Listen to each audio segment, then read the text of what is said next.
விருச்சிக ராசி அன்பர்களே, சுக்கிர பெயர்ச்சியால் என்ன பலன் எப்படி இருக்கும்? 25 நாட்கள், அதாவது 21/8/2025 14/9/2025 வரை உங்க ராசிக்கு, அதாவது விருச்சிக ராசி அல்லது விருச்சிக லக்ன அன்பர்களுக்கு 9ஆம் இடத்துல போய் சுக்கிரன் அமைகிறது. அதாவது இதுவரைக்கும் 8ல் இருந்தார், 8ஆம் இடத்தில் இருக்கக்கூடிய சுக்கிரன் இப்போ 9ஆம் இடத்துல வர்றார்.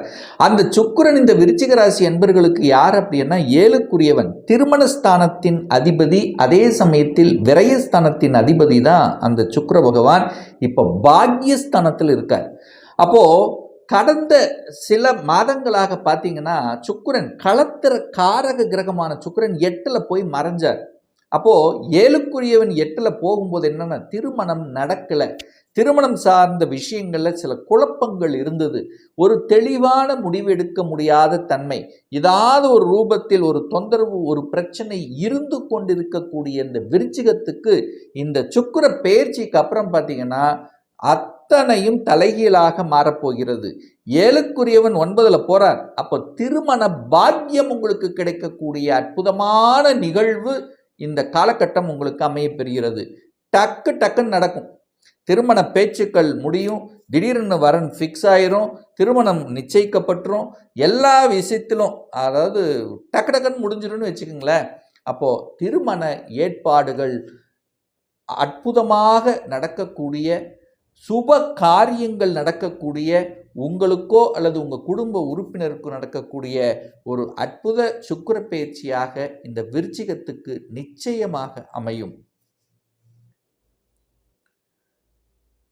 7ஆம் இடம் என்பது கூட்டு தொழிலை சார்ந்த விஷயம், கணவன் மனைவி சம்பந்தப்பட்ட விஷயம், சமூகாதாய அங்கீகாரம் கிடைக்கக்கூடிய, சமுதாயத்தின் மேல் நாட்டம் கொடுக்கக்கூடிய, நீங்கள் யாரை மீட் பண்ணுகிறீர்களோ அவரை தீர்மானம் பண்ணக்கூடிய, நண்பர்களை குறிக்கக்கூடிய, அந்த இடத்துல அதிபதி பாக்கியஸ்தானத்தில் போய் உட்கார்ந்துருக்கு. அப்போ நல்ல நல்ல நண்பர்கள் கிடைக்கக்கூடிய ஒரு காலகட்டம். நீங்கள் படிக்கும்போது இருந்த நண்பர்கள் எப்படியோ ஒரு விலகி போய் இருந்தாலும் இந்த காலகட்டத்தில் அந்த நண்பர்கள் மறுபடியும் ஒரு ரீகனெக்ட் கிடைக்கக்கூடிய அம்சங்கள், அந்த நண்பர்கள் மூலமாக உங்களுக்கு தொழிலையோ வேலையிலையோ ஏதாவது ஒரு ரூபத்தில் உங்களுக்கு நல்லவைகள் நடக்கக்கூடிய அமைப்புங்கிறது இந்த காலகட்டம் நிச்சயமாக உண்டு.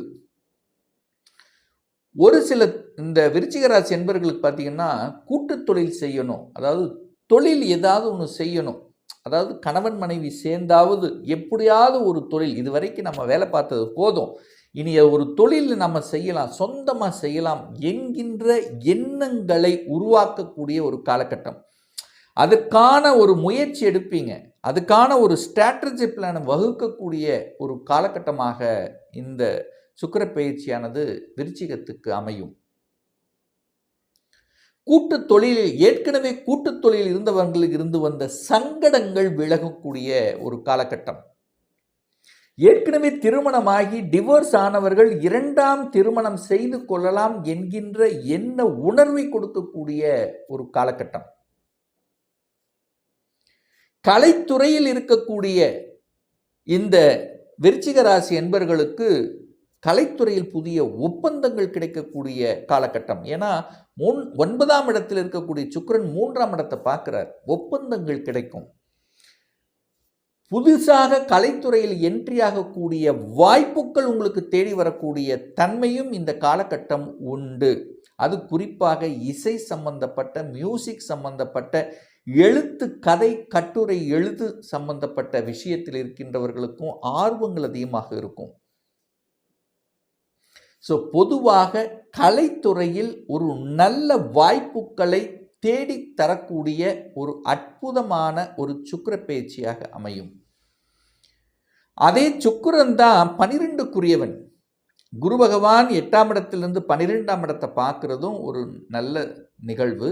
அதே சமயத்தில் 12ஆம் அதிபதியான சுக்கிரன் போய் பாக்கியஸ்தானத்தில் இருக்கிறதும் நல்ல அமைப்பு. அப்போ என்ன, 12 என்பது வெளிநாட்டு வாழ்க்கையை குறிக்கக்கூடிய ஒரு இடம். அப்போ இந்த விருச்சிக ராசி என்பர்கள் யாரெல்லாம் வெளிநாட்டுக்கு செல்லணும், வெளிநாட்டுக்கு பயணம் மேற்கொள்ளணும் என்று நினைத்து கொண்டிருக்கிறீர்களோ அது அவங்களுடைய எண்ணங்கள் ஈடேறக்கூடிய ஒரு காலகட்டமாக அமையும். ஏற்கனவே நான் வெளிநாட்டில் இருக்கிறேன் சார், பிஆர் அப்ளை பண்ணி காத்து கொண்டிருக்கிறேன், ஒரு நல்ல செய்தியை கொடுக்கக்கூடிய ஒரு காலகட்டமாக அமையும். தகவல் தொடர்பு துறை, கம்யூனிகேஷன், கம்ப்யூட்டர் சம்பந்தப்பட்ட ஐடி சம்பந்தப்பட்ட துறையில் இருக்கின்றவர்களுக்கு வெளிநாட்டுக்கு சென்று வரக்கூடிய பாக்கியம் கிடைக்கக்கூடிய ஒரு காலகட்டமாக அமையும். இல்லை சார், நான் வெளிநாட்டுக்கு போகணும்னு நினச்சிட்டு இருக்கேன், வெளிநாட்டில் போய் வேலை பார்க்கணும் என்று என் மனதில் ஆழமாக பதிந்திருக்கு, அதை செயல்படுத்தலாமா இந்த காலகட்டம்னா நிச்சயமாக 100% நீங்கள் செயல்படுத்தலாம். அதில் எந்த ஒரு மாற்று கருத்தும் கிடையாது.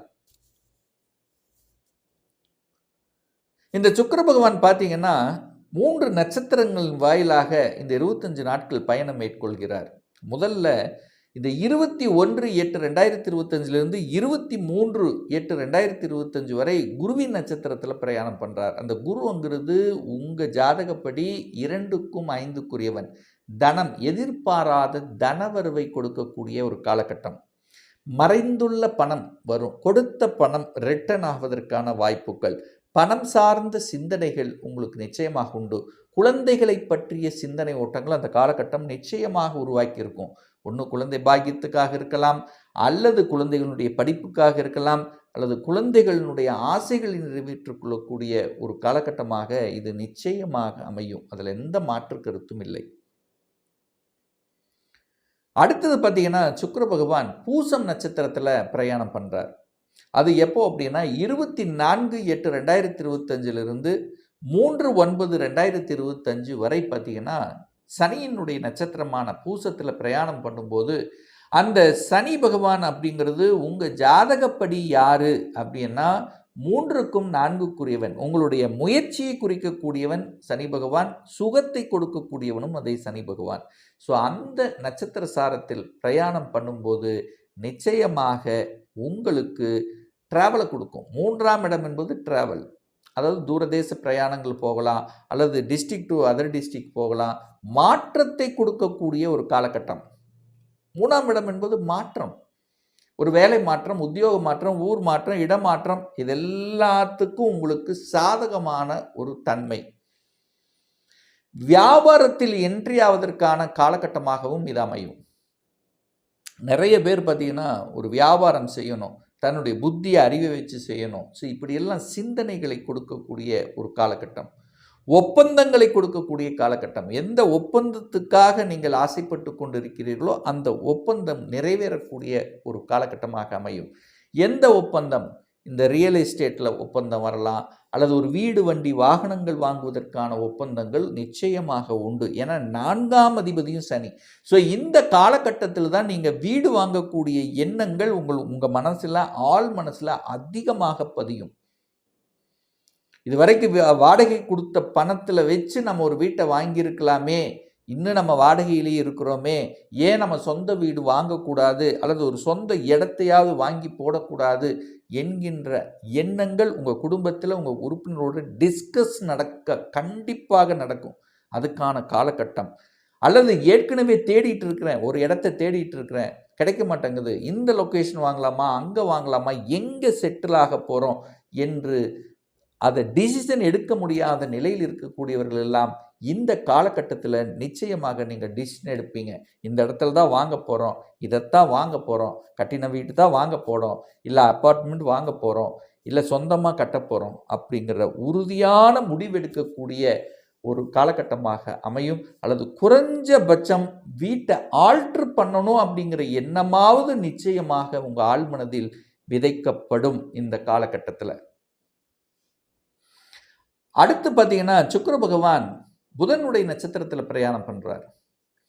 இந்த புதன் என்பது ஆயில்யம், அதாவது ஆயிலி நட்சத்திரத்தை பிரயாணம் பண்ணக்கூடிய காலகட்டம் 4/9/2025 14/9/2025 வரை. இந்த காலகட்டத்தில் பாக்கியத்தை பற்றிய சிந்தனைகள் அதிகமாக இருக்கும். ஒன்று குழந்தை பாக்கியமாக இருக்கலாம், இல்லை வேலை பாக்கியமாக இருக்கலாம், அல்லது வெளிநாட்டு பாக்கியமாக இருக்கலாம். ஒரு பாக்கியம் என்கின்ற தன்மை, அதில் போராடி கொண்டிருப்பீங்க. அந்த போராட்டத்துக்கு விடை கொடுக்கக்கூடிய காலகட்டமாக இருக்கும். அல்லது ஏற்கனவே ஒரு வழக்கில் இருக்குது, ஏதாவது ஒரு பிரச்சனை இருக்குது, அந்த பிரச்சனையை தீர்க்கக்கூடிய அந்த எண்ண ஓட்டங்களை கொடுக்கக்கூடிய ஒரு காலகட்டமாக அமையும். லாபத்தை கொடுக்கும், திடீர் அதிர்ஷ்டத்தை கொடுக்கும். ஏன்னா புதனுங்கிறது 11க்குரியவன், 8 11க்குரியவன். வழிகளை கொடுத்தாலும் திடீர் அதிர்ஷ்டத்தை கொடுக்கக்கூடிய காலகட்டமாகவும் இந்த காலகட்டம் அமையும். அப்போது திடீர் லாபம், இதுதான் உங்களுடைய இன்ப அதிர்ச்சின்னு நான் சொல்லுவேன். திடீர் லாபம் கிடச்சிடும். போன மாதத்தை கம்பேர் பண்ணும்போது இந்த மாதம் பார்த்திங்கன்னா லாபம் அதிகமாக இருக்குது, வியாபாரத்தில் இருக்குது. எதனால்? தன்னுடைய அறிவால், புத்தியால். ஏன்னா சுக்கிரன் புதன் நட்சத்திரத்தில் பயணம் பண்ணக்கூடிய காலகட்டம் நல்ல அறிவார்ந்த சிந்தனைகளை கொடுக்கும். எந்த இடத்துல எப்படி பேசணுங்கிற அந்த அமைப்பு இருக்கும். அப்போ வியாபாரத்தில் கூடுதல் லாபம் கிடைக்கக்கூடிய ஒரு காலகட்டமாக இருக்கும். அக்கவுண்ட் ஆடிட்டிங் சார்ந்த விஷயத்தில் நற்பலன்களை தரக்கூடிய அமைப்பு, அரசாங்கத்தின் மூலமாக அனுகூலம், ஆதாயம் பெறக்கூடிய வாய்ப்புகள், அரசியல்வாதிகளுக்கு ஒரு நல்ல ஒரு ரெஸ்பான்சிபிள் போஸ்ட் கிடைக்கக்கூடிய அமைப்பு, அதிகாரத்துடன் செயல்படக்கூடிய அமைப்பு, அட்மினிஸ்ட்ரேஷன் திறம்பட இருக்கக்கூடிய அமைப்புகள், இதெல்லாமே சக்சஸ் கொடுக்கக்கூடிய ஒரு காலகட்டம். ஒரு நல்ல தெய்வ வழிபாடு அப்படின்னு எடுத்துக்கொண்டால் சுக்கிர பகவானுடைய ஜெயந்தி வர இருக்கிறது. இந்த ஆவணி மாதம் கரெக்டாக சொல்லப்போனால் 31ஆம் தேதி, அதாவது 16/9/2025 செவ்வாய்க்கிழமை சுக்கிர பகவானுடைய ஜெயந்தி. அன்றைய நாள் நவகிரகத்தில் இருக்கக்கூடிய சுக்கிர பகவானுக்கு வெண்பட்டு வஸ்திரத்தை அணிவித்து 6 நெய்விளக்கு வழிபாடு நீங்கள் எடுத்துக்கொண்டால் நினைத்த காரியம் ஜெயமாகும். திருமண தடை இருக்கா? விலகும். சுக்கிர தோஷம் இருக்கா? விலகும். வெளிநாட்டுக்கு போயிட்டு வரலையா? போகக்கூடிய வாய்ப்புகள் சந்தர்ப்பங்களை கொடுக்கும். திருமணத்தில் அன்னோனியம் இல்லையா? அன்னோனியத்தை கொடுக்கும். இது போன்ற நல்ல நிகழ்வுகள் அன்றைய வழிபாடு சிறப்பை தரும். அல்லது சுக்கிரனுடைய ஸ்தலம் என்று சொல்லக்கூடிய கும்பகோணத்தில் இருக்கக்கூடிய கஞ்சனூரில் வீட்டிருக்கக்கூடிய அக்னீஸ்வரர் டெம்பிள் இருக்கக்கூடிய அந்த சுக்கிர பகவானை சென்று வழிபடுவதும், அல்லது ஸ்ரீரங்கத்தை சென்று வழிபடுவதும், அல்லது ஏதாவது ஒரு சுக்கிரன் ஸ்தலத்துக்கு சென்று வழிபடுவதும் நிச்சயமாக உங்களுக்கு நற்பலன்களை அள்ளித்தரும் என்பதில் எந்தவித மாற்று கருத்தும் கிடையாது. ஒரு பர்சனல் கன்சல்டேஷன் எடுத்துக்கணும், ஒரு சுய ஜாதகம் பார்க்கணும் என்று விருப்பமுடையக்கூடிய அன்பர்கள் டிஸ்பிளே தெரியக்கூடிய நம்பருக்கு வாட்ஸ்அப் மூலியமாகவோ ஃபோன் கால் மூலியமாகவோ தொடர்பு கொண்டு நேரடியாகவோ ஆன்லைன் மூலமாகவோ கன்சல்டேஷன் எடுத்துக்கலாம். நம்முடைய அலுவலகம் கோயம்புத்தூரில் அமைந்துள்ளது. அதாவது கோயம்புத்தூரிலிருந்து மேட்டுப்பாளையம் செல்லும் வழியில் வெள்ளக்கிணர் பிரிவுக்கு அருகில் அன்னாபூர்ண ஹோட்டலுக்கு பக்கத்தில் அமைந்துள்ளது. பிரியர் அப்பாயின்மெண்ட் வாங்கிட்டு நேரடியாக கன்சல்டேஷன் எடுத்துக்கலாம். நிச்சயமாக இந்த பதிவு ஏதாவது ஒரு ரூபத்தில் உங்களுக்கு யூஸ்ஃபுல்லாக இருக்குங்கிறதுல எந்தவித மாற்று கருத்தும் கிடையாது.